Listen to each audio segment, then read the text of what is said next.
عم مدغدغ فيهم، بيجز عليهم جامد، كان قافش وعمال يناولهم. ابيو راجع. واهلا بيكو في الشيكو شيكو. طيب يا صاحبي، ابيو قرر يرجع. بالنسبه لي اللي هنتفرج عليه النهارده دي بدايه رجعه ابيو، واللي انا طالبت بيها في فيديو من الفيديوهات. بص، ده زي ما بيتقال دايما البابا، انت اللي لازم تزق الناس دي لحتت جديده.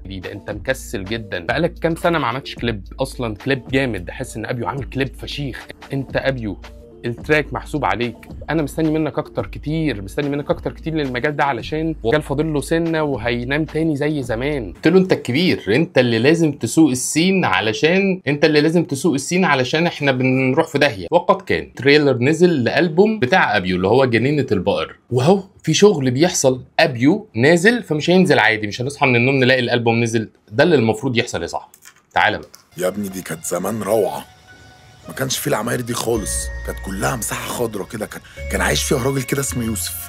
طبعا البدايه انت فاهم انه هو دخل طبعا في التشبيهات اللي ابيو شاطر فيها، وقرر انه يشبه السين بانه كان زمان فاضي. هو فعلا في الفتره بتاعته كان فاضي وكان مساحه خضراء، ما كانش فيه غير ابيو اللي بيحاول يقوم السين في الفتره دي. قال لك ما كانش فيه العماير دي كلها، والعماير دي عايده على الرابرز. اكي دايما كان على كتف يوسف كده وبيتمشى عليه، وفوف كان يوسف دايما ينده عليه ويقول له فوف، وهو يرد عليه يقول له يوسف، ويجي. اكي وفوف اللي هو بيتكلم عليهم دول من وجهه نظر انا حاسسهم انهم مازن وهيثم، اللي هم برضو ابيو في الاول. مازن هو اكي، لانه هو مازن دايما موجود مع يوسف، ومازن هو بحس ان مازن مصدر قوه يوسف يعني. وفوف انا حاسه هيثم. ليه حاسه هيثم؟ علشان طريقته هو بيقول فوف هي نفس الطريقه اللي بيعمل بيها الادلبس بتاعت هيثم، فاهم؟ هو نفس الادلبس، نفس طريقه السبيتنج بتاعت الادلبس. وارد نبقى بنقول اي كلام ويكون هو قصده حاجه تانية، بس دي اقرب حاجه انا حسيتها.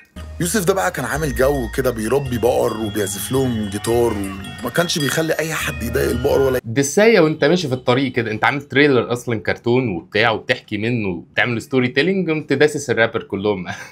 قال لك كان عنده شويه بقر كده بيسمعهم مزيكا وبيعزف لهم على الجيتار، وكانش حد بيقرب منهم. ليه؟ لان هو كان يوسف محابي عليهم كلهم. اكيد حد يوسف انه يرمي طوبه على القمر. ولما حد حكى لي القصه دي في الاول قال لي ان يوسف ده في الحاجات دي ما بيجليش، هو ما بيجليش في حاجه عامه. بس بقى اكل اللي هو احنا اتفقنا انه مازن تحدى يوسف انه يرمي طوبه على القمر. بالنسبه لي القمر هو تشبيه على انه الناس حاجه بتفضل بصلها وبتبقى معجبه بيها، فقال له ارمي طوبه على القمر. يعني ما تيجي نشوف احنا هنعرف نعمل ده ولا لا، هنعرف نخلي الناس تفضل بص على القمر ده ولا لا، اللي هو الراب. بص اللي هيحصل. يوسف رامي الطوبه على القمر.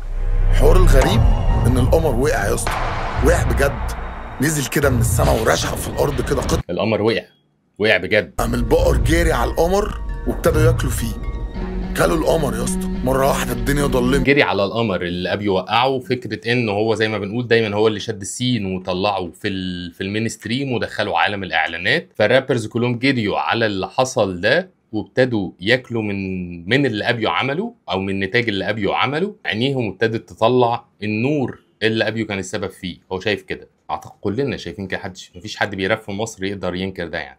ما هو مفيش قمر، ما هو اتاكل كحل يا اسطى. انت مش شايف كلب في حته، بقرة مره واحده الدنيا ضلمت. ما هو مفيش قمر يا اسطى، ما هو اتاكل. فاكر يا صاحبي في كل الفيديوهات لما بقول لك الراب قرب يموت، الراب محتاج حد يلحقه بسرعه علشان الناس هتبتدي تزهق. وفاتحين عينيهم والنور بتاع القمر طلع من عينيهم حاجه، وقام ايه يا باشا، ابتدوا يجروا ورا يوسف. الموسيقى اللي ألفي عاملها حلوه قوي. قال لك فجاه البقر اتسعر وابتدوا يجروا ورا مين؟ ورا يوسف اللي كان بيربيهم. وهنا طبعا كنايه عن الدسات اللي حصلت على ابيو من كل الرابرز اللي تقريبا ساعدهم في بداياتهم يعني. ولكنها لعبه يعني يا صاحبي، هيب هوب جيم يعني، ما تزعلش. بس طبعا يوسف مش مهتم بالكلام ده، هو نفسه يرجع تاني.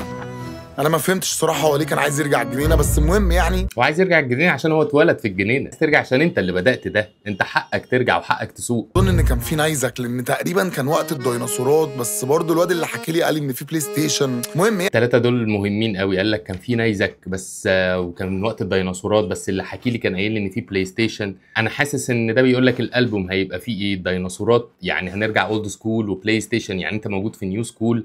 فواضح ان الالبوم ميكس ما بين القديم والجديد اللي هيرجع بيه ابيو يعني يوسف ده اخترع بقرة آلية، بس بقرة آلية فجرة يا اسطى. فاهم؟ هي بقرة زي القديمة بالظبط اللي هو كان بيربيها، ولكنها آلية. يعني هي اولد سكول مدموجه بالنيو سكول، فواضح انه طالع بويفه جديده. اتمنى ده يعني انها تكون ويفه جديده زي ما انا فاهم، او هو ميكس ما بين الاولد سكول والنيو سكول. هنعرف بقى طبعا لما الالبوم ينزل. تعال نكمل. قال له يا باشا بقول لك ايه، لقوا البقر زايد قوي. لقوا البقر زايد قوي وكبر قوي وبقى متوحش قوي. فاكر الخفاش اللي هو فوف؟ ظهر يا ابني مره واحده، ظهر شايل الشمس في ايده كده وقام رامي الشمس على البقر. البقر اتدغدغ. شكل هيثم راجع ليه؟ لان هو في الاول نزل لهم القمر، قال لهم هو ده اللي الناس هتفضل بص عليه، فكلهم جريوا عليه وكلوه، ما حاولوش ان هم يستخدموه، لا دول كلوه. فهو قام راح جاب الشمس اللي هي اصلا بتدي للقمر النور. فزي ما بقول لك هو شكله هيعمل ويفه جديده، ويفه جديده. هيبص الناحيه الثانيه، انتوا باصين هنا انا هبص الناحيه الثانيه. لو انا كنت مستني جنينه البقر مره، فبعد التريلر ده انا مستنيه 10 مرات. انه وهو ده اللي كنت اقصده لما كنت بتكلم في انه انت فين كليباتك، انت فين افكارك اللي بتشد السين لقدام، انت فين افكارك اللي بتخلي الشباب تغير فعايزه تعمل زيك. انت خليت الناس تغير طريقه كتابتها وبقت بتكتب بطريقتك وبقت متعلمين حاجات منك. فانت لازم تفضل سايق حته الماركتنج دي، علشان الرجاله بقتش عارفه تعمل ماركتنج، فبقوا بيلجأوا. ده برضو رزق الواحد زي انه يطلع فيتكلم فالناس تحس انه تمام هو بيعمل لنا ماركتنج اهو ببلاش، فتمام. بس هم اللي لازم يعرفوا يعملوا ده لنفسهم زي ما انت عارف تعمل ده لنفسك. قول لي برضو كده انت شايف مين اكي ومين فوف لو وصلت للحته دي في الفيديو، علشان برضو ايه، فوف برضو تحس انه نفس طريقه يوسف اللي هو بينده بيها، بس انا حاسسها هيثم، واكي ده حاسه مازن. ومش حاسسهم خالص ابو الانوار وسانتا، يعني مش هم، لا اعتقد هم شخصيات يوسف. فشوف انت شايفهم مين وقول لي في الكومنتات.